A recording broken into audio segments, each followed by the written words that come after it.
Good morning, good afternoon, good evening. This is Alan Burgos from the hashtag Walk with Lan channel. Welcome and welcome back to our channel. Guys, if you are not yet subscribed to our channel, please do it so now so that you can be a part of this growing family. Officially, we are now 8,720 subscribers. Malapit na po tayo sa 9,000 subscribers milestones. Maraming salamat po sa inyong lahat. God bless you all. Mahal na mahal ko po kayo. I love you all. Mag-iingat po tayo lalo na ngayon, bumabagyo po dito sa mga sa ibang parte ng Pilipinas. Okay. Sige po, ang pag-usapan po natin today ay diyan po sa Pasig, Lokal naman po tayo, Ang Pasig po ay pinamumunuan ni Vico Sotto, Tumakbo po siya noong 2019. Okay? 2019 ba? No, 2022. Tumakbo po siya bilang mayor sa kanyang mga advokasya at platform of government na transparency at good governance, yan, at saka yung no corruption. Well, yung corruption, galit siya sa corrupt, Pero matatandaan natin na may isa siyang kaibigan na allegedly ay may ginawa sa City Hall at tinanggal niya, Pero in the first place, dapat hindi niya pinasok ito, Bawal kasi 'yon, At saka marami pa po, unti-unti na po nabibisto, allegedly ang kanyang mga ang kanyang mga nagagawa diyan sa City Hall, talagang tinitira niya ang St. Gerard corporations na sinita yata yung niya yung kanyang proyekto na gigibain o ginibana ang City Hall at magpapatayo ng bago, sa kanya na 'yon, di ba? Legacy na niya 'yon. Nawala na yung legacy ng mga Eusebio. Ganun lang naman din 'yon, politika. Alam niyo po ba 'yon? Politika ang mga nasa likod nito, ang mga desisyon na ito ng ating butihing Mayor Vico Sotto. Ay nakakatuwa, ngayon, tsaka yung mga di ba? Siyempre gigibain na rin yan, unti-unti na rin gigibain yung mga footbridges na yan, yung mga ang po kasi ang vision ng Eusebio in the past ay maging healthy city ang Pasig, Yung parang green city, malayo makapaglakad, makapagbisikleta, hindi na kailangan sumakay. Meron nga siya proyekto, Ang proyekto niya 'yon. Unti-unti lang nila, Pero sa Ortigas, mula Ortigas, papuntang yan, Meralco Avenue, hanggang baybay, makapunta yan sa mismong bayan ng Pasig, Kasi ang bayan ng Pasig ay nandun Hindi naman po nasa Ortigas area ang City Hall Ang housing area ay nandun sa baba, sa yung mga binabaha-baha diyan, na hindi masolve.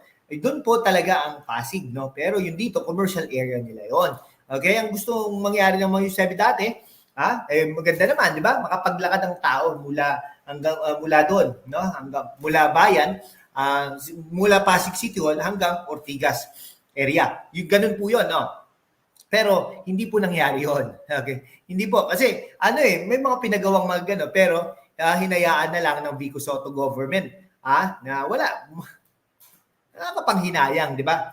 Green City nga ang tawag nila sa Pasig dati, pero ngayon wala na. Oo.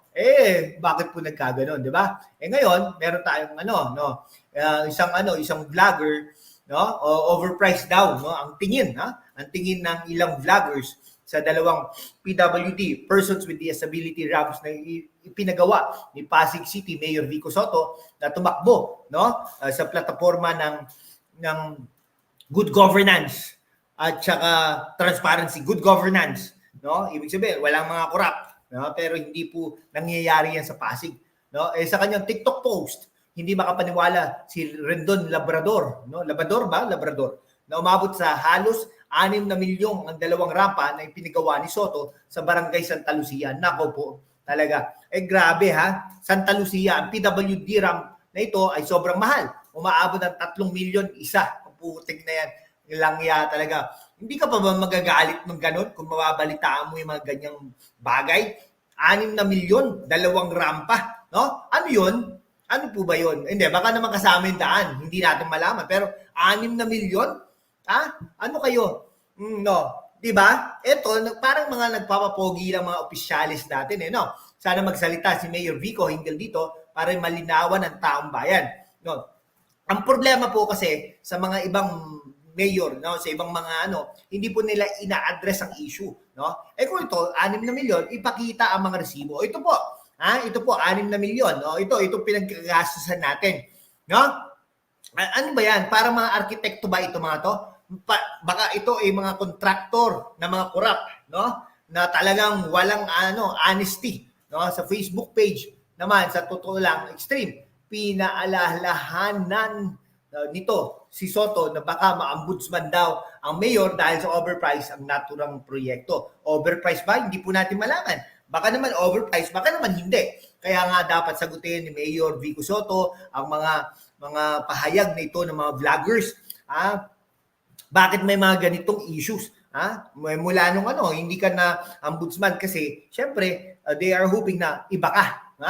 Kasi sinasabi mong iba ka no? Sinasabi mo through your actions. Pero sana may maglakas loob na konsehal, may maglakas loob na congressman, may maglakas loob na vice mayor na tumakbo against sa'yo para naman maanuhan ka, no? Hindi forever ang public service, no?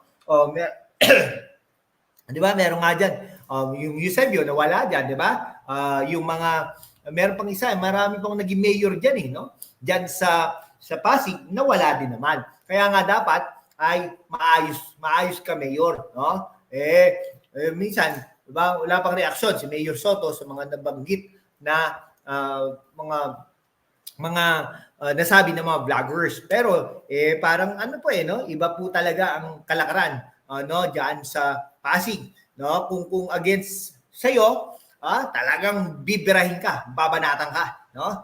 Kung talagang hindi mo sila kakampi, babanatan ka, bibirahin ka. Ganyan po dyan sa Pasig. Pero baka hindi naman po si Mayor, baka yung mga tao niya. Yun po ang baka yung mga tao niya ang may problema. Okay, katulad meron tayong kilalang presidente ng isang universidad dyan, no? Hindi na lang natin papangalanan, pero tingnan mo, pinagtatatanggal daw niya yung mga tao, no? According to my source, dyan sa loob ng pamantasan, ng isang universidad dyan, no? Nilalagay niya ang mga tao niya. Alam niyo po ba, itong presidente na ito, no? Nung nag-search committee ang Pasig City Hall, Pasig City, kakampi niya po kasi yung konsehal diyan no, nabalitaan natin recently ay inatake, no? Pangatlo po 'yan kasi wala pong credentials wala pong experience credentials, nasa loob lang po 'yan ng pamantasan. Okay? Nag-OIC po 'yan before, no? Ito, pangatlo po siya. No, for the record, pangatlo po 'yan. Pero alam nyo, sabi ko, dapat hindi pinili yan. Tapos sabi nung dean, ay, keep quiet, sir. Sabi ganun dun sa isa, para hindi ko malaman. Grabe, no? Anong good governance doon? Diba? Dapat piliin mo yung number 1, yung O at worst, piliin mo yung pangalawa, huwag yung pangatlo. Pangatlo kasi yan Ay, nako. Sige po, hanggang dito na lang po mga kaibigan ko Maraming salamat po sa inyong lahat. God bless you all.